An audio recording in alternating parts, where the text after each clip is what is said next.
Oh, hi there. Welcome to the Instant Karma Coffee House. Glad you could drop in.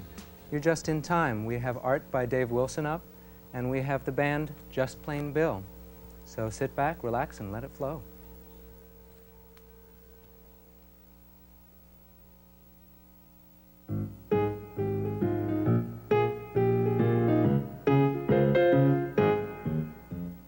Love is disappearing up a stream again, and I was none the wiser for the dream again. Help me get back to look around, or I'll attack you, so gentle that you never hear the blows. So every Roman knows.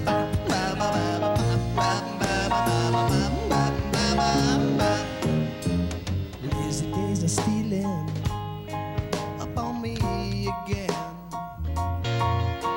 and all the lucky living of the cream again. Help me put it down, don't look around, or I'll destroy you. Annoy you with my habits and my clothes. So every Roman knows and it's wrong, wrong, wrong, wrong. When I'm satisfied, it's wrong. It's wrong, wrong, wrong, wrong. Standing on side with the outline. Why does V mean 5? Every Roman knows. Bye, bye, bye, bye, bye, bye.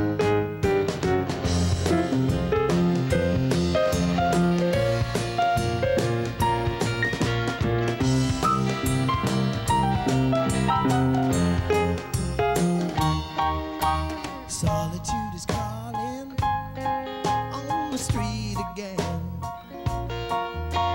Sentimental falling on my feet again. Help me play the game, don't break the chain, or I'll detect you, direct you to the door. That's how it goes. So every Roman knows my, and it's wrong, wrong, wrong, wrong. When I'm satisfied, it's wrong, and it's wrong, wrong, wrong, wrong. Standing inside with the outline, there's a centipede's a pie on every Roman's nose. Well,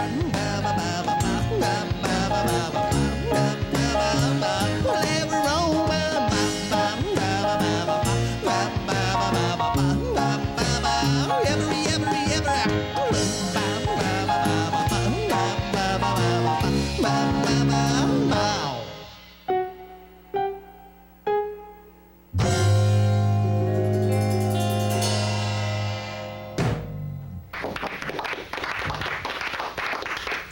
Nice playing, guys.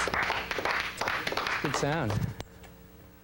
So I have to ask the question that everybody in TV land wants to know, and that is there someone named Bill in this band? At one time or another, I think we all were. Makes sense to me. So you guys want to introduce yourselves? My name is Doug Bloom. Ted. Patrick. And I'm Ethan. Nice to meet you guys. Thanks for coming to the Instant Karma Coffee House. Thanks for having us.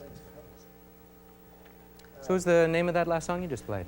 That was called Every Roman Knows. Every Roman Knows.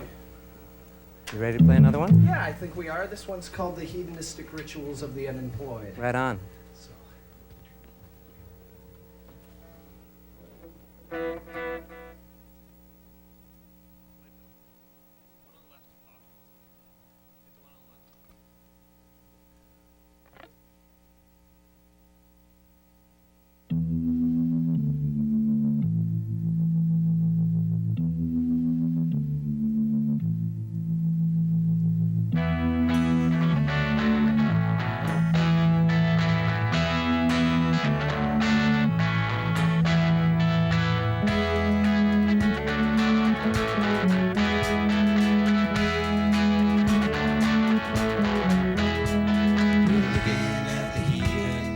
Rituals of the unemployed and manuals of the chronically addicted to nicotine.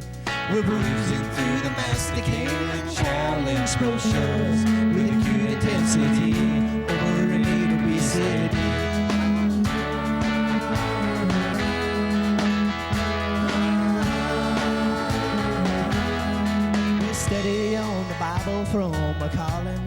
notice with particular attention to the screws of volleyball.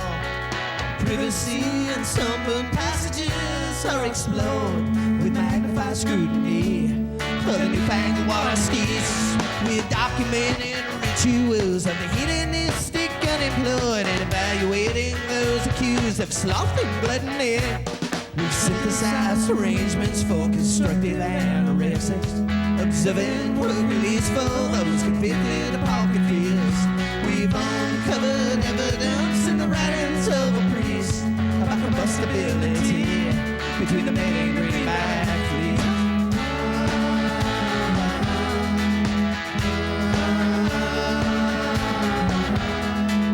Carefully hypothesized and accepted metamorphosis.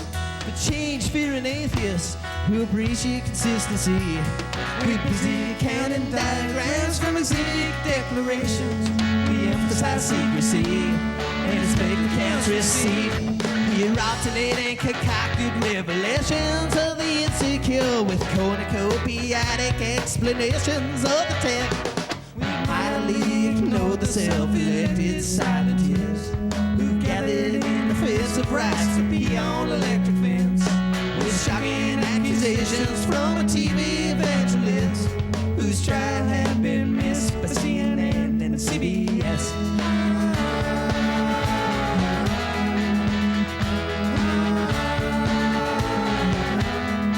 We're looking at the hedonistic rituals of the unemployed and the chronicles of the manually addicted to the obscene. We're producing thorough masturbated, challenging brochures without intentionality to promote monogamy.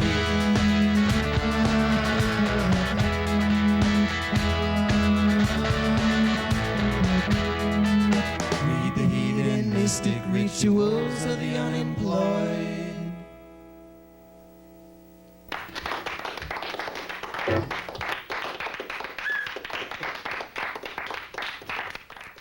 Unemployed is how I began my day.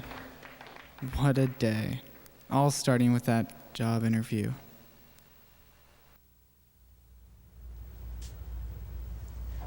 Hello, Mr. Green. Won't you have a seat? Well, it's finally come to this. I'm wearing the tie and interviewing in some lousy company because Dad said get a job or get the hell out.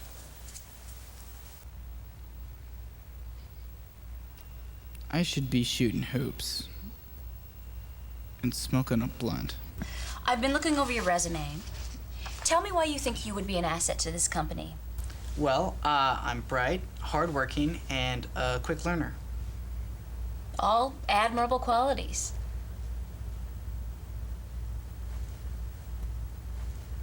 So, why do you want to work here? Well, your company is very respected, and I've heard you treat your employees well. Well, why don't you fill out this little test that we like to give our prospective employees, and I'll be back in a few minutes to go over the results with you. Man, is she hot. She was checking me out. Wait, this looks like some kind of psychological test. Oh, what a pain. Okay, let's tell them what they want to hear. So what did you think of our little test, Mr. Green? It was okay, I guess. Just give me a minute to go over it. Yeah, working with her would be awesome. Maybe after the interview I'll invite her to dinner. You know, this working stuff could be okay. I've gone over your test, Mr. Green, and you did pretty well. Unfortunately, we have no openings at this time, but we will keep your resume on file. Damn. Do you mind me asking a personal question? I knew it. I guess not. She wants me. Excuse me for asking this, but do you have eczema? Yeah. I'm sorry if I've made you uncomfortable. I didn't mean to pry. The reason I ask if you have eczema is I used to have it, and I recognize it. But you look great. I mean, I can't tell. How did you get rid of it? Well, you don't want to do what I did. I went through a series of x-rays, and they don't even do that kind of treatment anymore. What I found out later was that it was all in my mind. Have you ever thought about going to a psychiatrist for it? Well, I thought it could be psychological. Sometimes when I'm at home thinking about things is when I would catch myself scratching. I thought about going to a shrink, but never got around to it. Well, there's nothing to be embarrassed about. It just might help. I'll give you the address of a clinic that's on this side of town. They have a community outreach program there that's free, no appointments. You just show up and you'll be able to talk to one of their doctors. Why don't you give it a try?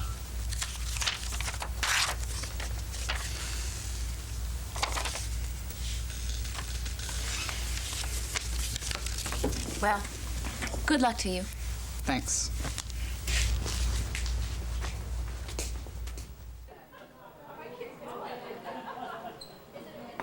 So she sends me to a shrink. Damn. And I thought she was gonna jump on me.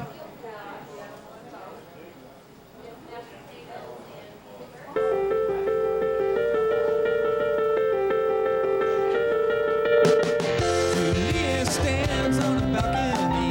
She thinks she's Hitchcock's Madonna. She tosses her flowers and candy down on the streets 'cause she wants to. She don't need anybody. She don't need me. She don't need me. She don't feel the sorrow. She's stoning Romeo. She's stoning Romeo. She's stoning me. Julia stands by a window and she's dancing but she don't move. And she fingers photographs of every Romeo she knew 'cause she don't need anybody. And she don't need me. She don't need me. She don't feel the sorrow. And she's stoning Romeo. She's stoning Romeo. She's stoning me.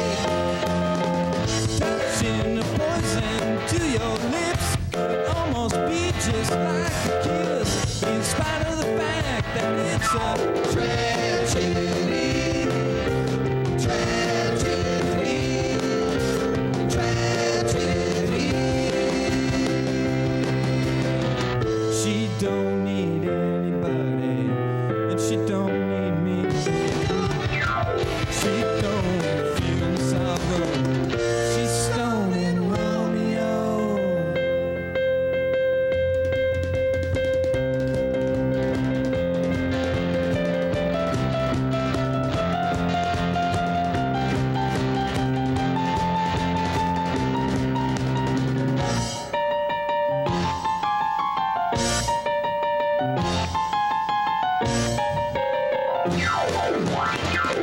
Julia stands on a balcony.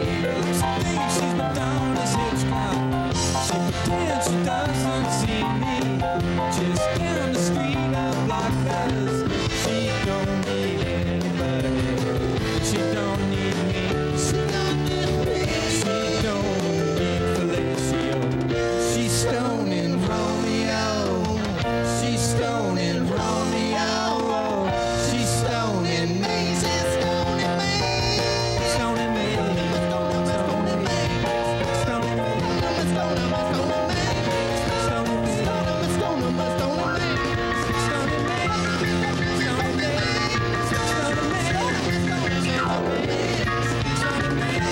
Stoning me.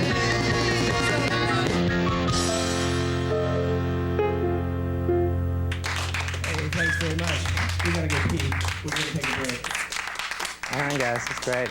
Don't let Romeo drive home, okay?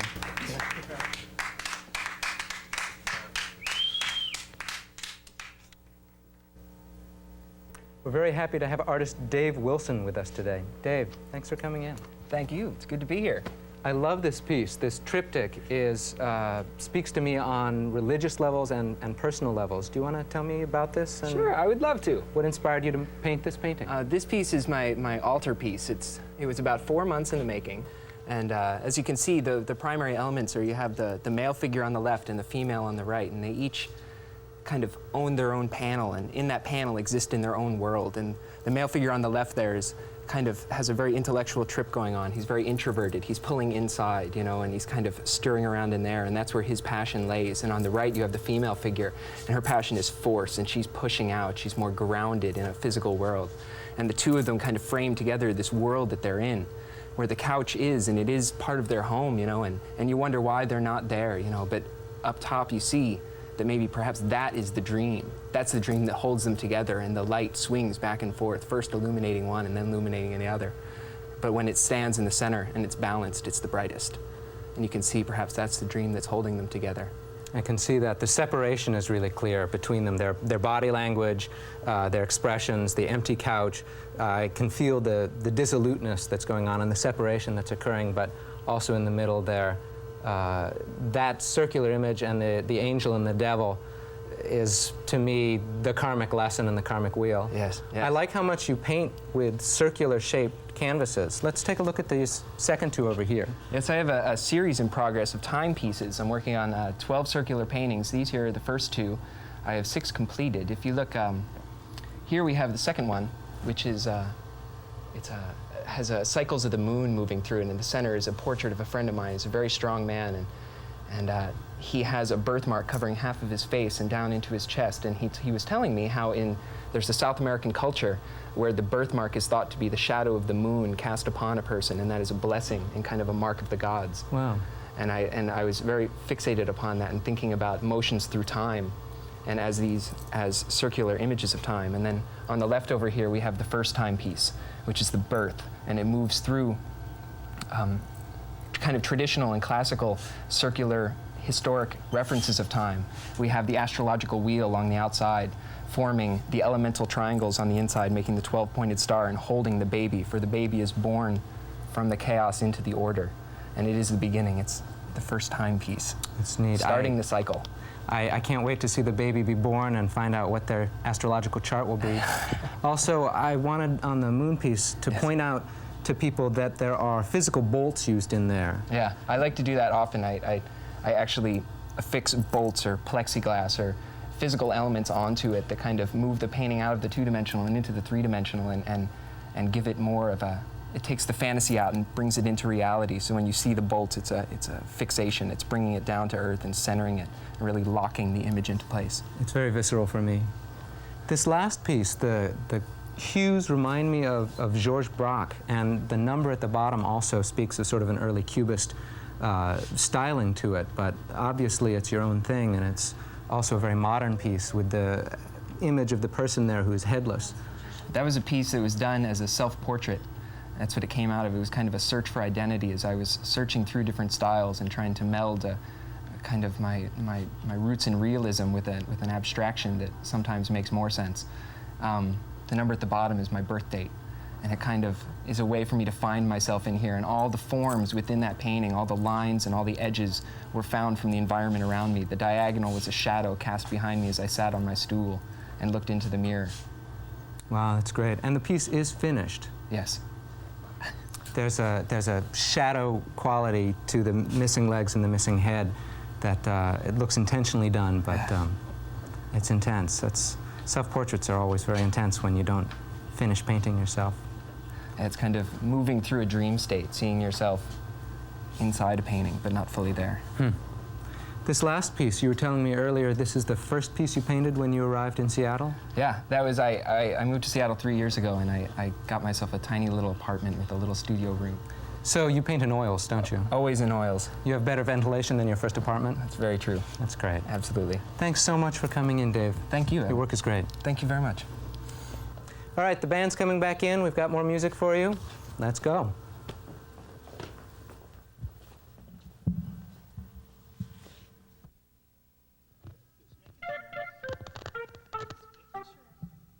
You ready now? I'm getting there.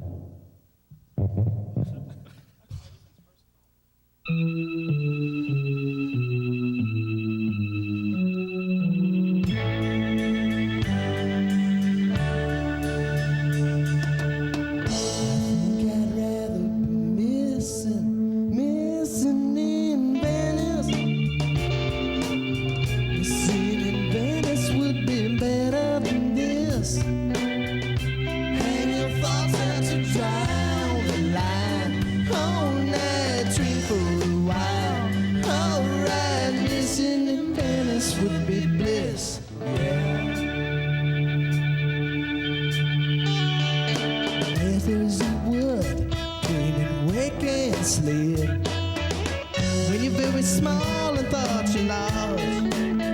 It almost speaks and then it twists. It smells like rain, but it's all but mist when you're alone in your room at night. I think I'd rather be missing in Venice. Missing in Venice would be better than this. You'll hang your thoughts out to dry on the line all night, drink for a while. Alright, missing in Venice would be bliss.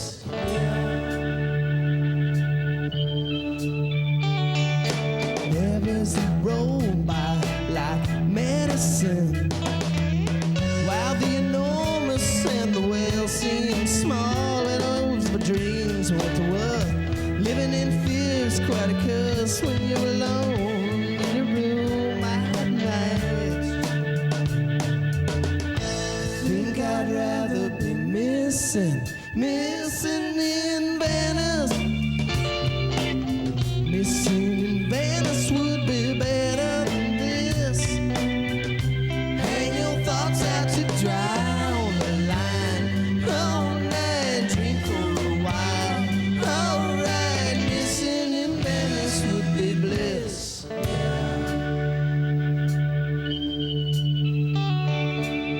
Darkness and light can be as one thing. Why topsy-turvy seems secure? Words and thoughts and what they meant can't be the same as when they send when you're alone in your room at night. Missing in Venice would be alright. Would be alright. Yeah, would be alright. Missing in Venice. Missing in Venice.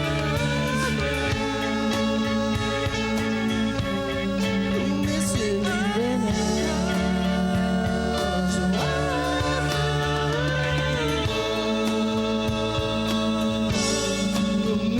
in Venice.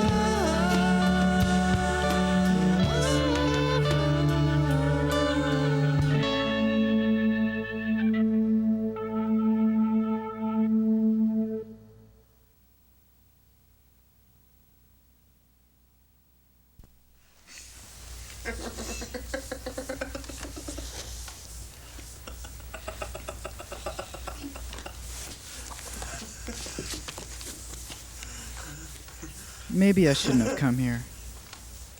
This is screwed up. I'm sitting in a room full of wackos.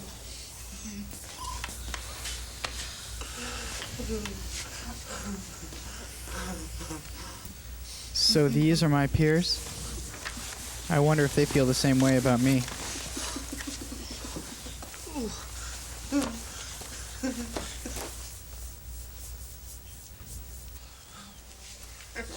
Jeez, I don't even know I'm here.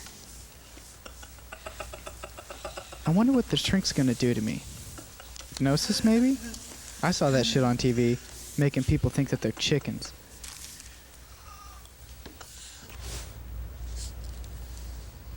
Laura Jenkins? Is Laura Jenkins here?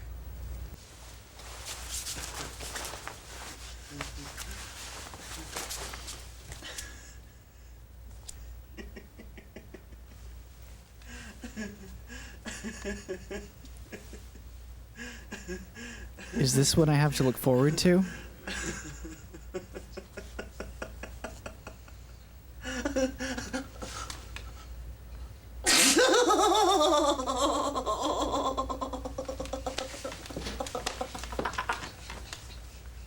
Unless it's this guy's first visit, this shrink sucks.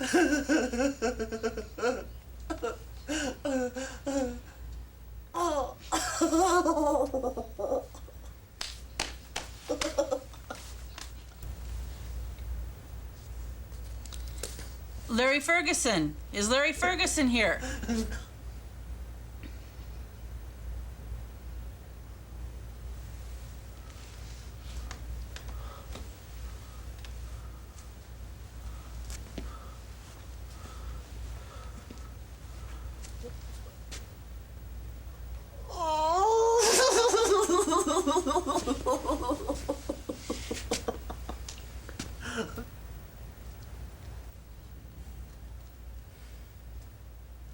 This is like the fucking time machine. The other side of that door must be the home of the Morlocks.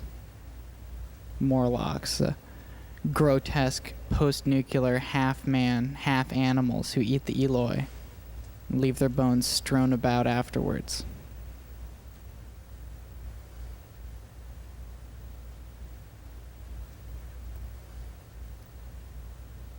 Why can't I be Morlock instead of Eloi?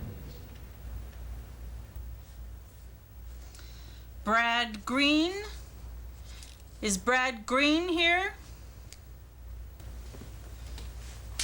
Yeah? Go to room 3, second door on your left, after you go through the first door. You'll be seeing Dr. Goyette. The Morlocks await. Come in and have a seat. I'm Dr. Goyette. I see that your name is Brad Green. What is it that brings you here, Mr. Green? Well, I have eczema, and I met someone who told me it was psychological, so that I should see a therapist. Yes, eczema can be caused by certain psychological factors. We don't know the exact mechanism of it yet. Why don't you start by telling me a little bit about yourself? That might be a good place.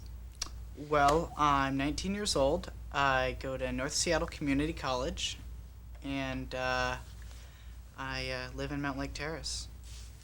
Do you have a girlfriend? No. Have you ever been with a woman? No.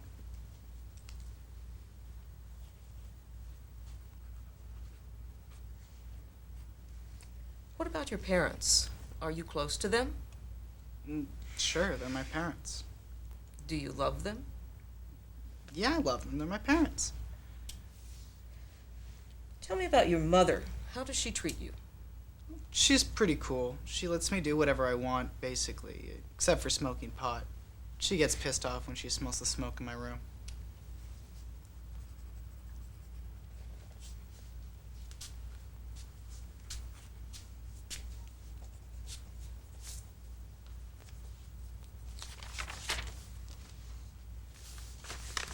What is your father like? Let's see. He's a worrier. He worries about everything, especially my mom and me. In what way? Could you be more specific? If I'm late for coming home for some reason, he calls the cops. Well, he's the same way with my mom, too. Like, if she's 5 minutes late coming home, he's, like, pacing around. And at 10 minutes, he's out the door looking for her, despite me telling her that everything's fine. So is it fair to say that your father is a bit overprotective? I think that's a fair statement. This shrinkage stuff isn't so bad after all.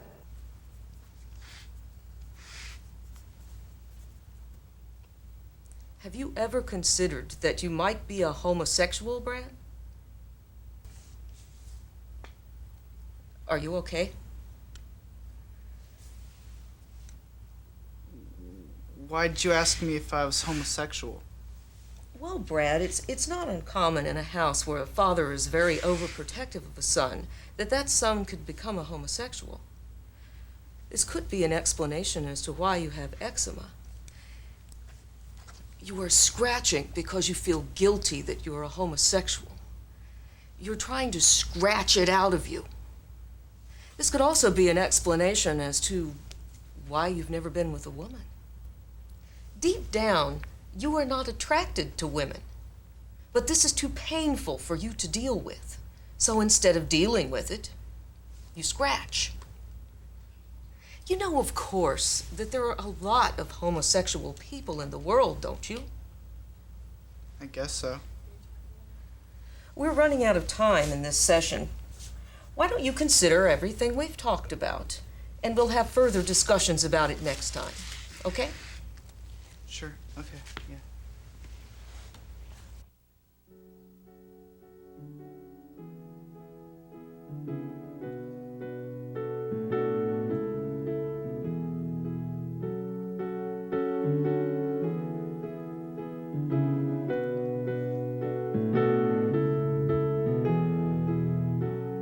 Shadows still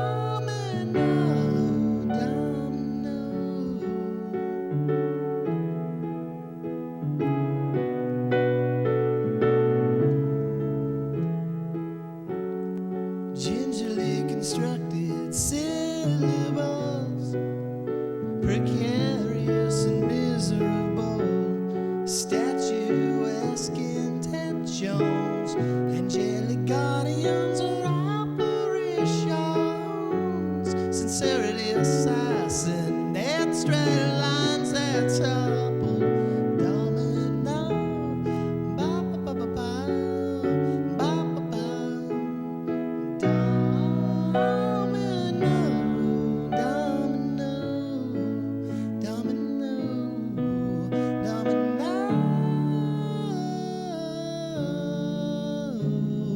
Ba ba ba ba ba ba ba ba ba.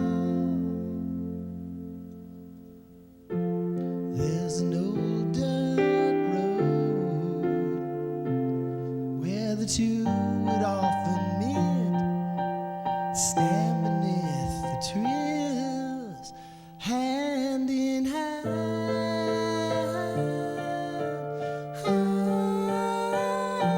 hand in hand. Boy, girl,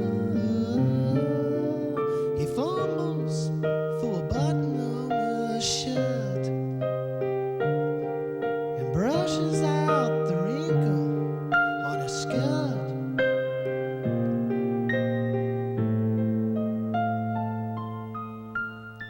And they lay down.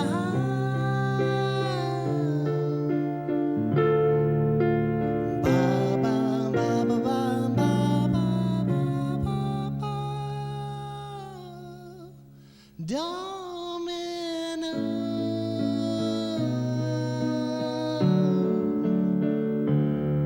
Domino, domino, domino.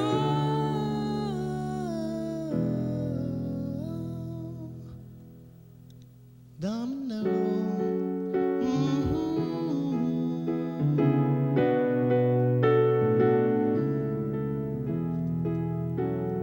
Masks you lend to friends you see, walk on eggs in my family tree.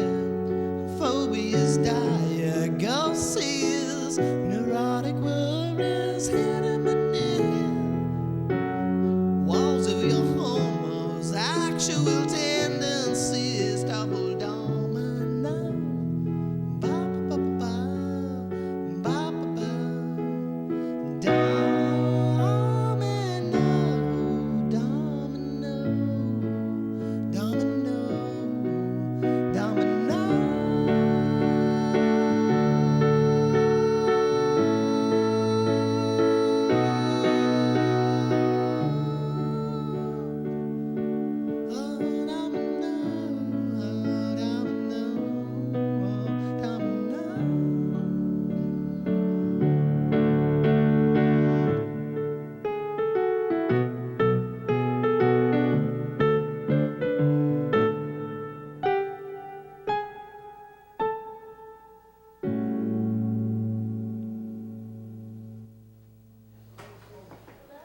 I can't believe I'm gay and I didn't know it.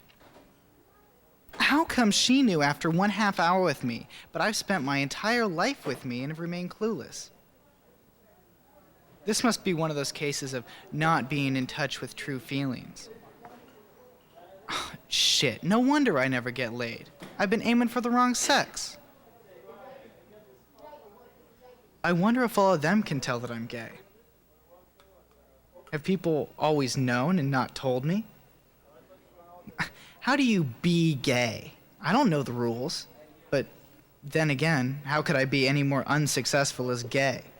Never got laid when I was straight anyway. Maybe it's time to stop running from it and get on with my life. It's time to move forward and be a man about it. If I'm going to be gay, I might as well get on with it. I wonder what kind of guys I'm attracted to. It's a whole new world. Let's see. He's well dressed and fairly good looking.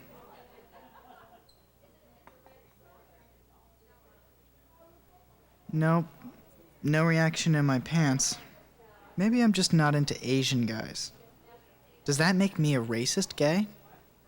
I don't know if I can handle being both.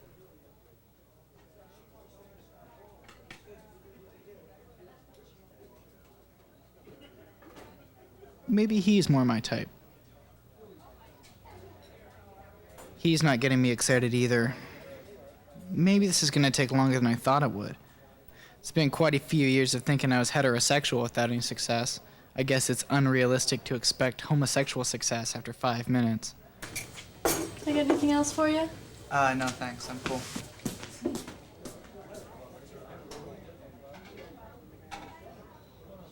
Holy shit, I just started getting hard. What the fuck is going on? I thought I was gay. Unless I'm bisexual. Oh, I get it. I'm probably just denying my true feelings for men. I wonder if that's possible. One trip to a shrink sure has changed the way I look at things. I didn't think it was possible to become even more neurotic. It's no wonder people go to shrinks for years. First they fuck you up, and then they convince you that you need their help. What a great racket. Maybe I should become a shrink. Maybe I should just try and get laid first.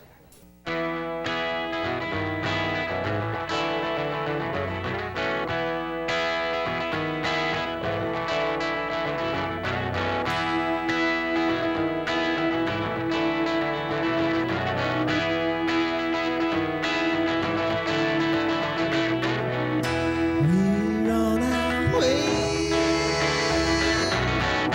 Yeah, here we go. We're gonna lose our way. Yeah, we're done with the show.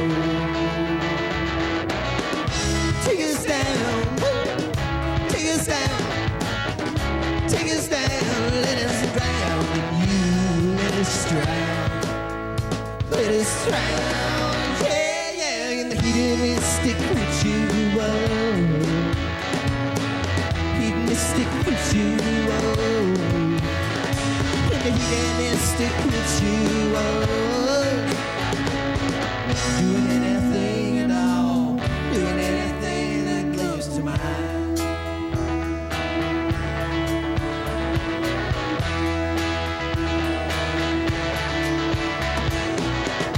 Light the way, light the way, woo, light the way, let us drown in you, let us drown, let us drown, yeah, yeah, in the hedonistic ritual, in the hedonistic ritual, in the hedonistic ritual,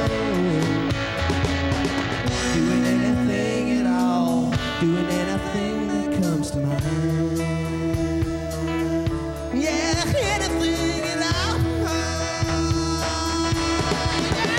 yeah. In this ritual, in this ritual, in this ritual,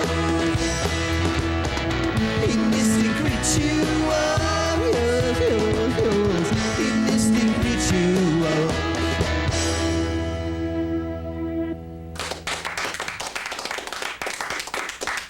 Thanks for coming to the Instant Karma Coffee House. Want to thank our artist again, David Wilson, and the band, Just Plain Bill. Hope you had a chance to unwind your mind and rethread your head. Come back anytime.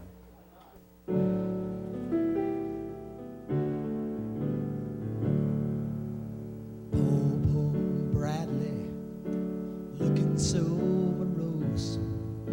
He thinks sexuality can't be diagnosed. But there are some people in this world who have agendas so different from you and